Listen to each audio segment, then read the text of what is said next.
إن الحمد لله نحمده ونصلي على رسوله الكريم أما بعد أعوذ بالله السميع العليم من الشيطان الرجيم بسم الله الرحمن الرحيم كتب عليكم القتال وهو كره لكم وعسى أن تكرهوا شيئا وهو خير لكم وعسى أن تحبوا شيئا وهو شر لكم والله يعلم وأنتم لا تعلمون.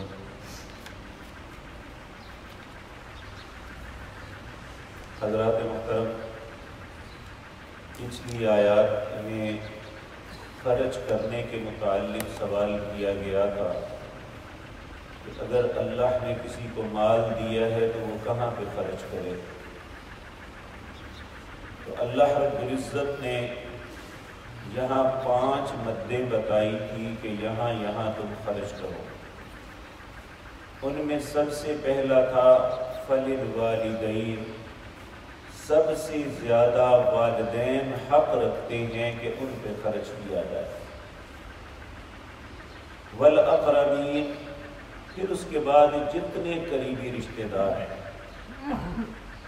اور یہ بات ذہن میں رکھیں کہ آج جس معاشرے میں میں اور آپ رہتے ہیں اس میں تعجب سمجھا جاتا ہے کہ انسان بہن بھائی کو یا کسی عزیز قریبی کو کوئی مدد اس کی کرے، بلکہ یہ سوال اکثر کرتے ہیں کہ بھائی کو زکوٰۃ دی جا سکتی ہے؟ یہ یاد رکھیں 2 لوگ ایسے ہیں جنہیں زکوٰۃ نہیں دی جا سکتی، باقی ہر کو زکوٰۃ دی جا سکتی. ایک ہے والدین. والدین کو زکوٰۃ دینے کا یہ مطلب نہیں ہے کہ انسان ان پہ خرچ نہ کرے، بلکہ ان کا یہ حق ہے کہ اپنے صاف مال میں سے انہیں دیتا رہے، کیونکہ زکوٰۃ مال کی میل ہے اور والدین کا احسان ہے اولاد کے اوپر، اس لیے ان کا حق ہے کہ اپنے اچھے مال میں سے ان پہ خرچ کرے. اسی طرح انسان کی اولاد جو ابھی بلوغت کو نہیں پہنچی، یعنی اپنے اپنے کام پہ نہیں لگی، بیٹیوں کی شادیاں نہیں کی، اگر وہ والدین کی کفالت میں ہے تو ان پہ زکوٰۃ نہیں لگ سکتی. ان کا بھی حق ہے کہ انسان ان پہ خرچ کرے. تو میں نے عرض کیا تھا کہ انسان کا سب سے بہترین صدقہ یہ ہے بقول نبی مکرم صلی اللہ علیہ وسلم کہ جو انسان رزق حلال کما کے اپنی اولاد کو اپنے والدین کو کھلاتا ہے، اس سے بہتر صدقہ کوئی نہیں دنیا. اللہ رب العزت نے فرمایا سب سے پہلے والدین، پھر اقربین قریبی رشتہ دار، پھر یتیم اور مسکین اور مسافر،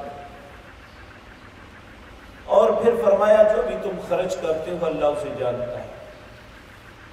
اب اس کے بعد جان کے متعلق بھی اللہ رب العزت نے فرما دیا کہ کتب علیکم القتال، مسلمانوں میں نے تم پہ قتال لڑائی کو لکھ دیا ہے. لیکن ایک بات یاد رکھیں کہ اللہ ایک حکم دیتے ہیں لیکن اس حکم کے کچھ آداب ہوتے ہیں. ان آداب کے مطابق چلیں تو پھر ہی وہ درست ہوتا ہے، اگر ان آداب کو چھوڑ دیں تو وہ غلط ہو جاتا ہے. اب یہاں پہ قتال کیسے کرنا ہے کہ ہر بندہ اٹھ کے مارنا شروع کر دے، یہ بالکل نہیں ہے، بلکہ وقت کا حاکم، خلیفہ، حکمران جو ہے وہ کفار کے مقابلے میں جب اپنی قوم کو بلاتا ہے، ایسے وقت میں جب کفار ان کے لیے دین کو تنگ کر دیتے ہیں، پھر قوم کے ہر فرد کے اوپر لڑنا واجب ہو جاتا ہے.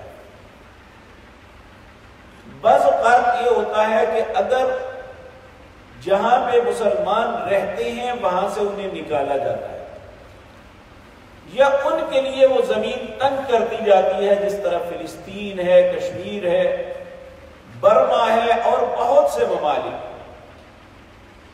تو اگر پہلی بات تو یہ کہ انہیں خود کرنا چاہیے، اگر وہ خود کرنے کے قابل نہیں ہے تو ان کے جو پڑوس میں مسلمان رہتے ہیں ان پہ فرض ہوتا ہے کہ وہ ان کی مدد کرے۔ تو کوئی بھی انسان کسی بھی وقت اس سے مبرہ نہیں ہے، اگر وہ خود آگے نہیں جا سکتا تو کم از کم ان کی مدد کرنی چاہیے۔ آج کے دور میں باقاعدہ ملکوں کی فوجیں ہیں اور ان کا مقصد ملک کی حفاظت اور کفار کے مقابلے میں جو ہے کھڑے ہونا، تو ہمیں اپنی فورسز کا جو ہے ہر قیمت دفاع کرنا چاہیے، ان کی مدد کے لیے کھڑے ہونا چاہیے۔ تو اللہ رب العزت فرماتے ہیں کتب علیکم القتال۔ یہاں ایک بات ذہن میں رکھیے، غلط بات میں کسی کی مدد نہیں کرنی چاہیے کہ جب کہ آپ کو اس بات پہ بلایا جائے کہ وہ اسلام کے خلاف بات ہے، کیونکہ اللہ نبی کریم کا فرمان ہے صلی اللہ علیہ وسلم لا طاعت المخلوق معصیت الخالق، جس بات میں اللہ کی نافرمانی ہوتی ہو وہاں مخلوق کی اطاعت جائز نہیں ہے۔ اور یہ بات یاد رکھیں کہ آج جس وقت میں ہم گزر رہے ہیں مسلمان دنیا بھر میں ذلت میں مبتلا ہے۔ اس کا سبب نبی کریم صلی اللہ علیہ وسلم نے ارشاد فرمایا تھا 1400 سال پہلے، کہا ایک وقت آئے گا مسلمانوں کے اوپر کفار اس طرح چڑھ دوڑیں گے جس طرح بھوکے دسترخوان کے اوپر۔ تو سوال کرنے والے نے کیا کہا، کیا اس وقت ہم کم ہوں گے؟ آپ نے فرمایا نہیں، تمہاری تعداد سمندر کی جھاگ سے بھی زیادہ ہوگی۔ کہا تو پھر؟ آپ نے فرمایا کہ تمہارے اندر ایک غلطی آ جائے۔ وہ غلطی کیا ہے؟ آپ نے فرمایا حب الدنیا و کراہیت الموت، تم دنیا سے محبت کرنے لگو گے، موت سے نفرت کرو گے، پھر تمہارے اوپر ذلت اور کفار تمہارے ساتھ سب کچھ کرنے لگے۔ آج ہم یہی بات سوچتے ہیں، یہی کرتے ہیں، ہمیں کسی سے کیا غرض، وہ ان کے ساتھ ہو رہا ہے، ہمیں کیا، ہم کو خدائی فوجدار۔ یاد رکھیں مسلمان افریقہ کے جنگلوں میں رہتا ہوں، سری لنکا کے جزیروں میں رہتا ہوں، یا انتہائی پہاڑوں اور ریگستانوں میں رہتا ہوں، مسلمان ایک جسم کی مانند ہے۔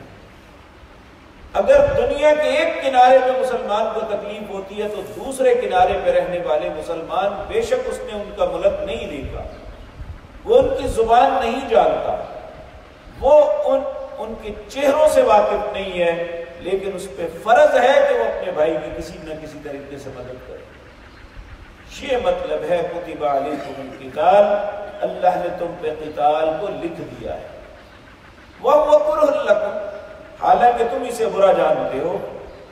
وَعَسَىٰ أَن تَكْرَهُوا شَيْئًا وَهُوَ خَيْرٌ لَكُمْ، حالانکہ تم نہیں جانتے جس چیز کو تم اپنے لیے برا سمجھ رہے ہو وہ تمہارے حق میں بہتر ہے،